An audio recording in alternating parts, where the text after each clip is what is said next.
And so we're back with the final installment of Justice League Gods and Monsters Chronicles, the third episode entitled Big. And yep, you guessed it, this one is focusing on Wonder Woman. And yet, not entirely on this new world's Wonder Woman. As things kick off, we actually get quite well acquainted with this world's Steve Trevor, as he's been kidnapped by the Cult of the Kobra. Or at least I assume it's the Cult of the Kobra. The color scheme matches, and they don't quite get a name, but they look like weird, freaky snake men. So I can only assume it's the Cult of the Kobra. They want to mess up President Amanda Waller's inauguration with some sort of doomsday device. And the fact that they say inauguration makes me think that this story actually takes place in the past, because in the Superman story, Waller was already president. But hey, that's just my theorizing here. Now, Steve Trevor, in the regular continuity, he's always kind of been shown to be like a G.I. Joe, you know, kind of like a Boy Scout jarhead saluting type of dude.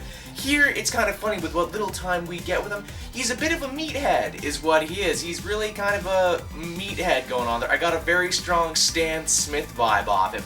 Like, he's a kind of like of a America, fuck yeah, kind of guy.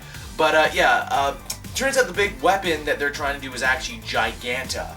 Codename Gigant. It's a giant robot, and I thought it was fitting that in the Batman story, we had a Batman villain. In the Superman story, we had a Superman villain, so it was only fitting here in the Wonder Woman story that we have a Wonder Woman villain. Now, this Wonder Woman is kind of interesting because, you know, the Kirk Langstrom Batman we saw and the Zod Superman that we saw previously, you know, they were colder and grimmer versions of the heroes we love.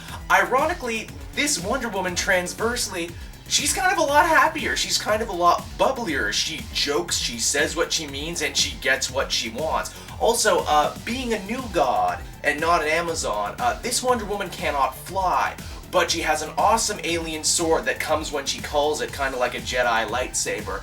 And she also can make use of a mother box, something that she actually does in combat when she takes out the giant robot, which has to probably be the coolest scene in the entire short. So it's kind of funny how this is a Wonder Woman with less powers and more powers at the same time.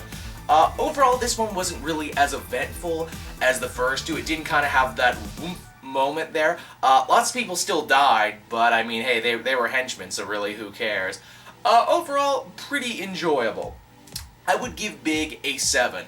It's pretty darn good, and it definitely gets me excited for how this Wonder Woman is going to interact with the other members of the Trinity that we saw earlier on. So, yeah, I guess that will just about do it for my Justice League Gods and Monsters Chronicles coverage. Be sure to keep your eyes glued to the channel for more, and especially be sure to stick around when I eventually review the full film July 28th. So, thank you, everyone.